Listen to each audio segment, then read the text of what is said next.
এনসিপির সমাবেশে বোমা হামলা হয়েছে। আপনারা জানেন 2জন সাংবাদিক সহ 6জন গুরুতর আহত হয়েছে। ধরছে 2জন রে, 2জনই যুবলীগ। মিটিংয়ের আগে নাকি সন্দেহজনকভাবে ঘোরাঘুরি করতেছিল। তো এই বোমা কে মারিছে? আমি 99% শিওর এটা আওয়ামী লীগ মারিছে। কেন মারিছে আর কেন আমি নিশ্চিত হইলাম, আর তারাই যে মারিছে সেটা আমি আজকে ব্যাখ্যা করবো। এই বোমার ঘটনা শুনে পটকা তুষার কইছে এটা নাকি নাটক, মানুষজন আহত হয়েছে। সে কয় নাটক। এই বোমা মারা ঘটনার 3টা জিনিস ঘটছে। 1, লাইট নিবানো হয়েছে। 2 নাম্বার বোমা মারা হয়েছে। 3 নাম্বার সাংবাদিক আহত হয়েছে। এই 3টা ঘটনা অদ্ভুতভাবে মিলা যায় জিয়ার আমলের দুঃখজনক একটা ঘটনার সাথে। আসেন সেই ভুলা যাওয়া ঘটনা নিয়ে আলাপ করি। বাঙ্গু সুশীলদের ডাবল স্ট্যান্ডার্ডটাও বোঝা যাবে। আসেন দেখি বাংলাদেশের ইতিহাসে প্রায় 50 বছর আগে কি ভয়াবহ একটা রাজনৈতিক হত্যাকাণ্ড ঘটেছিল।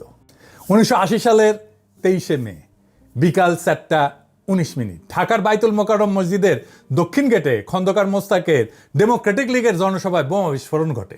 বোমা বিস্ফোরণের আগে জনসভায় সাপ ছেড়ে দেওয়া হয়। দেখেন 2টা জিনিস মেলে, আগে কারেন্ট বন্ধ তারপরে বোমা, আগে সাপ ছেড়ে দেওয়া তারপরে বোমা। মিলিছে? আরও একটা জিনিস আছে, সেটাও মিলবে। সেদিন বোমা হামলায় নিহত হয় সাংবাদিক মোস্তাফিজুর রহমান আশা সহ 16 জন, আহত হয় অন্তত 2 শতাধিক মানুষ। 16 জন মারা যায়। ওই সময় একটা রাজনৈতিক জনসভায় এতজন মানুষ বোমা হামলায় মারা যায় নাই। এটা নিয়ে প্রত্যক্ষদর্শী এবং মারাত্মকভাবে আহত সাংবাদিক এবং ছড়াকার আবু সালেহ সেই সময় দৈনিক দেশের সিনিয়র রিপোর্টার বাংলাদেশ প্রতিদিন একটা স্মৃতিকথা লিখেছিলেন। তিনি বামপন্থী রাজনীতির সাথে জড়িত ছিলেন। তার শরীরে 62টা স্প্লিন্টার বিদ্ধ হয়েছিল। সেই দিন যে নিহত হয়েছিল সাংবাদিক মোস্তাফিজুর রহমান আশা, উনি ছিলেন দৈনিক বাংলার এক নবীন রিপোর্টার। আহত হয়েছিলেন অনেকে। জহিরুল হক দৈনিক বাংলার স্টাফ রিপোর্টার ছিলেন, মশির হোসেন দৈনিক বাংলা, কামরুজ্জামান ফটো সাংবাদিক, আব্দুল খালেক দৈনিক বাংলা, শফিকুল কবির চিফ রিপোর্টার ইত্তেফাক, রশিদ তালুকদারের ছবি তুলতো বিখ্যাত ইত্তেফাকের, জাকারিয়া মিলন ইত্তেফাকের, আব্দুল মান্নান সংগ্রাম, বাঙ্গাল আব্দুল কুদ্দুস সাপ্তাহিক, আকবর মাহবুব সাপ্তাহিক, মুক্তিবাণী সহ অনেকে। মোস্তাফিজুর রহমান আশা ছিলেন নবীন একজন সাংবাদিক, কেউই তাকে চিনত না। ঢাকা মেডিকেল কলেজের হাসপাতালের বারান্দায় কাতরাইতে কাতরাইতে প্রাণ হারায়, কোনো চিকিৎসা পায়নি। আবু সালেকেও মৃত ভেবে লাশের স্তূপের সাথে ফেলে রাখা হয়েছিল। কিন্তু সাংবাদিক মাহবুবুর রহমান এবং ফটো সাংবাদিক রশিদ তালুকদার তার জীবনের ক্ষীণ স্পন্দন টের পেয়ে তাকে হাসপাতালে নিয়ে যায়। দেখেন আর একটা ঘটনা মিলল, সেটা হইতেছে লক্ষ্য সাংবাদিক যেন ইচ্ছা করে সাংবাদিকদের দিকে মারা হয়েছে। জিয়াউর রহমান নিজে তাৎক্ষণিকভাবে ঢাকা মেডিকেল কলেজে যান, বিশেষজ্ঞ ডাক্তার সিএমএইচ থেকে আনান, রক্তের ব্যবস্থা করেন। এরপরেও আহতদের দেখতে হাসপাতালে উনি নিয়মিত যেতেন। এডিটর সাহেব ছবিটা দেখেন, পত্রিকায় ছাপা হয়েছিল যে জিয়াউর রহমান আসছেন ঢাকা মেডিকেল কলেজ হাসপাতাল। ছবিটা একটু কেটে গেছে, তাও বোঝা যায়। তিনি আবু সালেহকে বলছিলেন যে ওনাকে বিদেশে পাঠানোর ব্যবস্থা করতেছে, কিন্তু সেই প্রতিশ্রুতি বাস্তবায়নের আগেই জিয়াউর রহমান দুঃখজনকভাবে শহীদ হন। যাই হোক, তদন্ত কমিটি একটা গঠিত হয়েছিল। বিচারপতি শামসুদ্দিন ছিলেন আহ্বায়ক। রিপোর্ট প্রস্তুত হয়ে গেছিল, কিন্তু জিয়াউর রহমান মারা যাওয়ার পরে এটার প্রকাশ হয়নি, বিচার হয়নি। কি ছিল সেই রিপোর্টে কেউ জানে না। এতজন মানুষ মারা গেল সাংবাদিক সহ, সাংবাদিকরা কেউ হাউকাউ করলো না। কয়জন ফ্যাসিস্ট দোষের সাংবাদিক জেলে আছে, তাই 111-এর 2 কালীগঞ্জ চিল্লায় একেবারে মাথা খারাপ করে দিছে। লিস্ট দিয়েছি এবং সেখানে আমরা বলেছি যে প্রায় 282 জন সাংবাদিকদের বিরুদ্ধে বিভিন্ন ধরনের মামলা হচ্ছে এবং তার মধ্যে 94 জন হত্যা মামলার তারা আসামি হিসাবে। তো সেটা আমরা প্রধানমন্ত্রীর কাছে সেই লিস্ট দিয়েছি। এই লিস্টটা একদম যে সম্পূর্ণ সেটা বলবো না, অসম্পূর্ণ থাকতে পারে, কিন্তু আমরা আন্তরিকভাবে চেষ্টা করে দিয়েছি এবং প্রধানমন্ত্রী সেটা গ্রহণ করেছেন। জিন্দেগিতে ওই ঘটনা নিয়ে একটা কথা বলছে, বলে নাই। তাহলে কারা আক্রমণ করতে পারে খন্দকার মোস্তাকের জনসভায়? আসেন এটা একটু বুঝে দেখি। বাংলাদেশে ইন্ডিয়ান স্ট্যাবলিশমেন্ট সবসময় চাইছে আওয়ামী লীগ ক্ষমতায় থাকলে যেন শক্তিশালী বিরোধী দল না থাকে, বিরোধী দলকে নিশ্চিহ্ন করে দেবো। বাকশাল দেখেন, হাসিনার আমল দেখেন। আর ক্ষমতায় না থাকলে যেন তারা প্রধান বিরোধী দল হিসেবে থাকে। এই খেলা চলে আসতেছে 1972 সাল থেকে। 1975-এর পরে তো আওয়ামী লীগের থাকারই কথা ছিল না। আওয়ামী লীগের একাংশ কাদের সিদ্দিকীর নেতৃত্বে ইন্ডিয়া পলায় যা বাংলাদেশ রাষ্ট্রের বিরুদ্ধে যুদ্ধ করছে, আমাদের আর্মির সাথে যুদ্ধ করছে, বাংলাদেশ আর্মির সাথে যুদ্ধ করছে, বাংলাদেশের ভেতরে এসে অন্তর্ঘাত করছে। তারা অন্তর্ঘাত করতে এসে পাবলিকের পিটাও খেয়েছে। কিন্তু জিয়াউর রহমান 1975 সালের পরে আওয়ামী লীগকে তার নিজের পলিটিক্যাল দুশ্মন হিসেবে বাইসা নিতে বাধ্য হয়েছিল। কেমনে জানেন? সংসদ নির্বাচন হইল, তখন বিএনপি অবশ্যই জিততো, কিন্তু বিরোধী দল হইতো খন্দকার মোস্তাকের পার্টি। মুস্তাককে জেলে নেওয়া হয়। 1976-এ সার্কিট হাউসে কাপ প্লেট চুরির অভিযোগে ছাড়া হয় 78 সালের 16 ডিসেম্বর উপলক্ষে। 1979 সালে ইলেকশন হইতেছে। 7 সপ্তাহ পরে উনি ছাড়া পেয়েছেন, তার 7 সপ্তাহের মধ্যে সংসদ নির্বাচন। খন্দকার মুস্তাক যেন দল গঠন করতে না পারে সেই জন্য 1976 সালে জেলে নেওয়া হয়। জাসদের মূল নেতাদেরকেও জেলে রাখা হয়। জাসদ 8টা আসন পায়, 39টা আসন পায় আওয়ামী লীগ প্রধান বিরোধী দল হয়। খন্দকার মুস্তাক দল করে নির্বাচন করতে পারলে আওয়ামী লীগের অবস্থানটা উনি নিতেন। আওয়ামী লীগের ভোটার বেশিরভাগ উনি পেতেন, আওয়ামী লীগের চেয়ে বেশি সিট পেতেন। উনার ভোটাররা মুসলিম লীগকে ভোট দেয়, মুসলিম লীগ 20টা আসন পায়। খন্দকার মুস্তাকের দল যদি দাঁড়ায় যেতে পারত তাহলে আওয়ামী লীগ আর প্রধান বিরোধী দল হয় না, বেশিরভাগ খন্দকার মুস্তাকের সাথে চলে যেত। জাসদ দ্বিতীয় দল হইতো, সেটা হয় নাই। তাই আওয়ামী লীগ আবার ফিরে আসছে।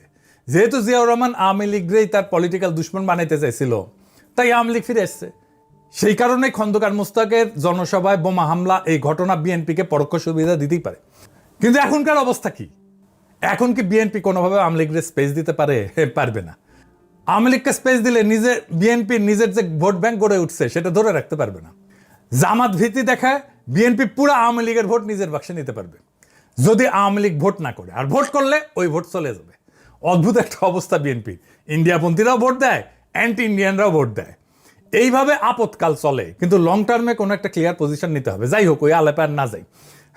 মানে 40% মানুষ তো জামাত এনসিপিতে ভোট দিছে, সংখ্যাটা কম না। এরা ঠিক রাজনীতি করতে পারলে বিএনপি মানে জামাত এনসিপি, তাহলে বিএনপির আরো ভোট নিয়ে আসতে পারবে। এরা যদি ঠিক রাজনীতি করতে পারে, এই কাজ করতে পারবে কিনা আল্লাহ মালুম। সংসদে তো তার প্রতিফলন দেখি না। যাই হোক, খন্দকার মুস্তাকের দল নাই, তাই জনসভায় বোমা মাইরা মানুষ মেরে ফেলার কোনো বিচার হয়নি। 16 জন মানুষ মারা গেছে, কোনো বিচার হয় নাই। কেউ এটা নিয়ে কথা বলে না। তারেক রহমানের সরকারের এই বোমা হামলার তদন্ত রিপোর্ট খুঁজে বের করে প্রকাশ করা উচিত, পাবলিক করে দেওয়া উচিত।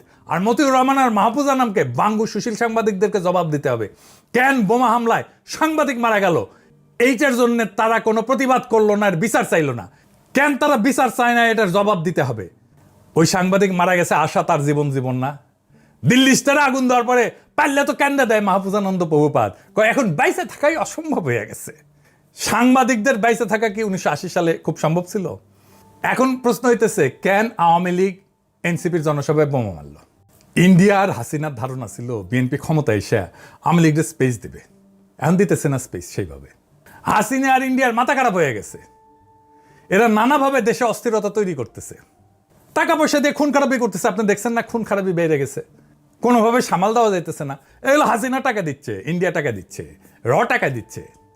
হাসিনা পালানোর পরে ডাকাতি করার কন্ট্রাক্ট দিছিল না, মনে আছে না? আর এনসিপি তো আওয়ামী লীগের 1 নম্বর শত্রু, ছোট দল, তাই এনসিপির উপরে হামলা করাটা তার জন্য সুবিধাজনক।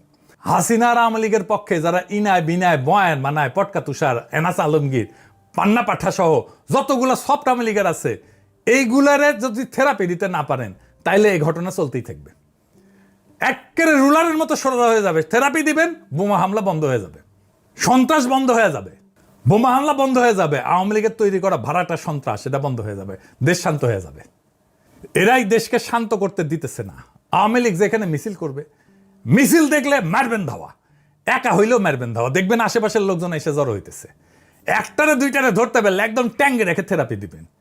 একটা নিষিদ্ধ দল, তার থেরাপি দেওয়া জায়েজ আছে। আমি আশঙ্কা করি এরকম বোমা হামলা আরো হবে, ভয়ঙ্কর রকমের বোমা হামলা হইতে পারে, আরো বড় আক্রমণ হবে। আওয়ামী লীগ এটা করবে। আর এই বোমা হামলা থেকে এনসিপি কি মুক্তি পেতে পারবে? অবশ্যই মুক্তি পেতে পারবে, এটা থামাইও দিতে পারবে। আমি যে স্ট্র্যাটেজি দেবো এটা মেনে চললে এই আক্রমণ আর হবে না। সেই স্ট্র্যাটেজি ফলো করলে কেউ কখনো এনসিপির জনসভায় হামলা চালাইতে পারবে না, চিন্তাই করবে না বোমা টোমা মায়ের কি দেমু শিখে দেই শিখে। আমি এনসিপি করলে সাভারে যেদিন বোমা হামলা হইলো ঠিক তার 1 সপ্তাহের মধ্যে সাভারে আওয়ামী লীগের সবচেয়ে যে বড় নেতা আছে তার বাসাবাড়ি ধানমন্ডি 32 নম্বর বানাই দিতাম, আর ওই নেতার মরিচ পটকা ঢুকায় আগুন দিয়ে দিতাম, সারা বাংলাদেশ খবর হয়ে যেত। দ্বিতীয়বার কোনো বোমা হামলা হইতো না। এখন আমার ক্ষুদ্র ভ্রাতারা কইতে পারে, সাভারে তো আওয়ামী লীগের নেতারা সব পালাইছে, তাই কার মরিচ পটকা দিব? যদি এটাই হয় তাহলে আওয়ামী লীগের নেতা আছে ঢাকায় সাবের হোসেন চৌধুরী দিতাম, ওর মরিচ পটকা ঢুকায় আগুন দিতাম। ঢাকার এমবেসি পাড়ায় হাউকাও লেগে যেত, ওদের কইতাম তাহলে তুমি সিকিউরিটি দাও, নয়তো চুপ থাকো। হাসিনার টাইমে হাউকাও করছিলা, এত গুম আয়নাগর হইলো, খুন হইলো, একবারও তো চিল্লাও নাই। এত ভোট ডাকাতি হইলো, একবার চিল্লাইছো তুমি? মিয়া ফাজলামি। র্যাবরেকে ট্রেনিং দিছে, পশ্চিমারাই তো ট্রেনিং দিছে, একটা ঠাসি খেয়ে বসে যেত। সিপিবির নেতা ছিলেন জসিম মন্ডল, আমার জ্যাঠাদের সাথে রাজনীতি করতেন, রাজশাহীতে আসলে আমার কাছেই থাকতেন মেডিকেল কলেজে। উনি যুবক বয়সে খুবই মারদাঙ্গা রাজনৈতিক কর্মী ছিলেন। উনি গল্প করছিলেন, আমি মনে হয় একবার বলছি, স্মৃতি থেকে কইতেছি একটু এদিক সেদিক হইতে পারে, কিন্তু এসেন্স হিসেবে ঠিক থাকবে। একবার এক দারোগা এক কমিউনিস্টে ধরছে, জসিম মন্ডল একাই গেছে থানায় গিয়ে দারোগারে কইছে, দারোগা সাহেব আপনি তো জানেন আমি কমিউনিস্ট, আমাদের কোনো সম্পদ নাই, টাকা পয়সা নাই, কোনো কিছুর জন্য বাইসা থাকার কোনো তাড়না নাই, একমাত্র বিপ্লব ছাড়া। আমাদের পরিবার বিপ্লবের রাস্তায় আমাদেরকে কোরবানি দিয়ে দিছে, আমি আজ মারা গেলে ওদের জীবন থামে যাবে না, ওরা জানে মারা যেতে পারে, লিল্লাই দিয়ে দিছে আমারে। আপনার জীবনের মায়া আছে, আপনার আপনার আপনার পরিবার আছে, সম্পদ আছে, এবং আপনি সেটা রক্ষা করতে চান, আপনার রক্ষা করার জিনিস আছে, আপনার বাইসা থাকার তাড়না আছে। একেবারে দিব কলে, আমি না পারলেও আমার কমরেড এসে দিবে, সে না পারলে আরেকজন এসে দিবে, কিন্তু তোমার দেওয়া হবে। আমার কমরেডরা সাইরা দেন, সাথে সাথে সাইরা দিছে। আপনি সিস্টেমের ভিতরে ঢুকে গেলে আপনারা ম্যানেজ করতে পারবে, সিস্টেমের বাইরে বাস করলে কেউ আপনারা ম্যানেজ করতে পারবে না। হাসিনার বিরুদ্ধে প্রবাসেই সবচেয়ে বেশি কাজ হয়েছে। কেন? কারণ হাসিনা আমাদের ধরতে পারতো না, পরিবারকে ঝামেলা করার চেষ্টা করছে, সুবিধা করতে পারে নাই। এক কনসারের বন্ডে ধরেই তার খবর হয়ে গেছে। সিস্টেমটা যদি বদলাইতে চান, সিস্টেমের পার্ট হইয়েন না, নিজের নিরাপত্তা নিজে নিশ্চিত করেন। আপনার গায়ে হাত দেওয়ার আগে যেন আপনার শত্রু 10 বার ভাবে। ইরানে বোমা মারতে ট্রাম্প যেমন 10 বার ভাবে, ঠিক সেইভাবে এটাই জুলাইয়ের রক্ষা কবচ। মনে রেখেন, আপনার 24-এ তো শহীদ হয়ে যাওয়ার কথা ছিল, রাস্তায় তো জীবন দিয়ে চলে যাওয়ার কথা ছিল, সে শহীদ হইতে তো গেছিলেন আপনারা। সেই শহীদ মৃত্যু ছাড়া বিপ্লবীদের কোনো কিন্তু অস্ত্র নাই। তাই শহীদ হয়ে যাওয়ার সম্ভাবনা নিয়ে আপনার রাজনৈতিক কৌশল ঠিক করেন। কেউ আপনারা হারানো তো দূর কি বাদ, আক্রমণ করার সাহস পাইবে না। ইনকিলাব জিন্দাবাদ, আজাদি জিন্দাবাদ।